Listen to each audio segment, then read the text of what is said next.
اعوذ بالله من الشیطان اللعین الرجیم. بسم الله الرحمن الرحیم.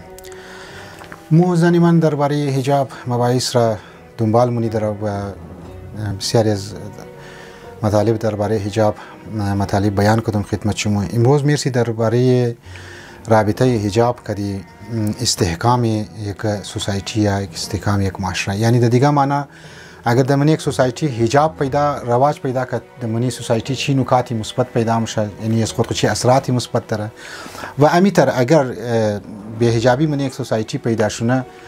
و او چی مشکلات که ایجاد کنه. ما فقط یک مثال میزنم، از مثال توجه دلاومونم که شما را که سوسایتی را واقعا بنیادایش را به حجابی هلاومونه و از بین کستم مبره. شما تو که وقتی که منی دنیا تو من یک درایورینگ که من بعضی درایور هستن قانون ترافیکی است که منی موبایل باید یوز نکنه، یا اگر دیگه کس دمنی بس شیشتا که درایور اوتر الفاظها یا تو جملات نگه که ذهنی زو درایور رجوع بورا به طرف گوایزی و امو که سڑک درو رही است منی روड کی رही او ذهن چی اله بشنه و بورا خدای نخواسته اکسیدنت کنه. موبایل هم میترسته اگر موبایل انسان اگر درایور استعمال کنه دمنی دوران یعنی دیورینگ درایوینگ خب این بسیار نقصان ده است، خطرناک است که اون حادثات میشه و میگن که جان خود خراب مبره میگره و جان مسافرارم میگره. امیتر عینی میتر زنی من حجاب هم میترسته. شما تو خین واقعا یک طبیعی یک واضحه گبسته که دمنی یک سوسایتی که اگر یک کارخانه رو بگر یا یک اداره رو بگر یا یک دفتر رو بگر دمنی اونجی زن و مرد درو یک جای کار منه. اگر مردها ما اونجی کار نه دکتران به حجاب است و خوب میکاپ منه امونجی شمور دانم خدا امی بچه اگر باید کنسنتریت باید برای کار خودش باشه، باید سری وقت باید فایل رکسته بوره بیده و فرد را یا افسر خور بوره بیده که فایل باید پوتاپ شونه دیگه. آیا واقعی جوان کدی مختلف دکترهای به حجاب و به حیا که اونام که کار شسته کار منه که چی میتونه کنسنتریت داشته باشه. از اول که جنسی مسئله یک خوب مسئله غریزی است، معنی انسان موجود است، خو انسان سکس بدون سکس هم زندگی نمونه، نمیتونه که خداوند رایش اشته ازدواج را. منی از این جوان نسبت به زن گو توجه پیدا نمیشه، حتما پیدا میشه. خب لذا اسلام ما تو کو مگه که زن تو اگر حتی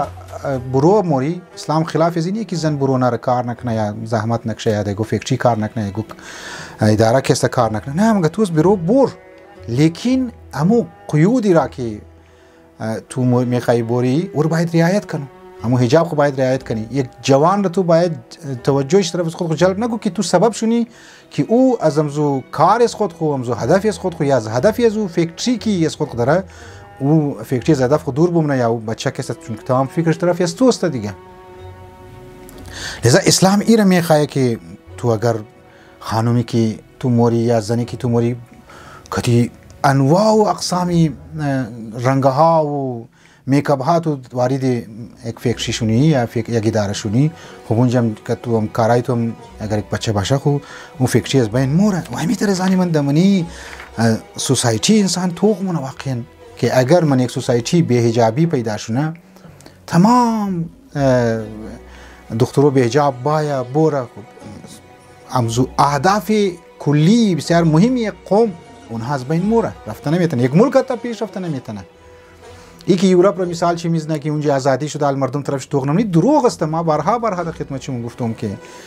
ساوت افریقا و سویدن و امریکا و یا استرالیا و یا بسیار از همی سکولار ممالک اینها منیش جنسی تشدد و امزی سکس هراسمنت بسیار زیاد است. آمارش گیرزمو است، ریشوش گیرزمو است، استاتستیکس گیرزمو است، اونا گیرزمو است. ما گوید ان شاء الله اونا را در تفصیل بیان منم.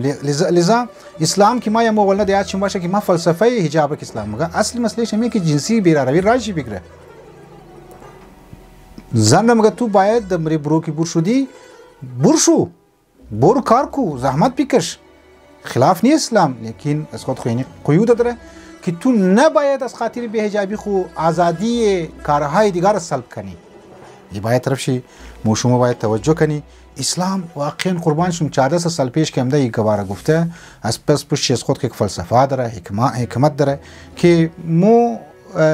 حتی اونایی که سیکولر است اونا رو ما دعوت میدم، اونایی که خلاف حجاب است اونا خلاف کور است از اونو زنار مگه چی است قید است منیش زنا اونار ما دعوت واقعا کم ذره ریسرچ سه کنه لینین و مارکس و بعضی اینا افکار شیله بیدی اونایی که منصف بودن در من یورپ بسیاری از افرادها منصف هم هستند دانشمندایی که متفکرین چی نونار بور بخانه که اونا چی در مگه و خودی گراوند ریالیتی در من یورپ که چی است اینا رو شمار دعوت فکر میدم جوان هر دعوت فکر میدم وقتی که یک عالم یا یک مثل زمان طلبات وقتی ما درباره حجاب کا بزنی خو مشکلات شرمو مینګری د منی سوسایټي کې پروین ولی خلجی ولی ټیک ټاک ولی از این مسائل ها پیدا مشه و خانه ها تباه مشه خیانت ها کسته که پیش دفعه خدمت شما گفتم خیانت ها صورت میگیره و قتل ها کسته صورت میگیره وقوع پذیر میشه یک شوی یک مرد ممکنه د غیرت باید زن خود قتل کنه که کده فلان نامحرم تو چرا روابط برقرار کرده یا گمانی بد را کس زیاد مونه نسبت به یک دیگه لذا اورال یک سوسایتی استحکام شی از یکی از راهایی چی میسته که زنها باید اونجا با حجاب باشه که جوانها را بیله که اونا د اهداف همو اصلی خو کسته بیرسه. والسلام علیکم و رحمت الله و برکاته.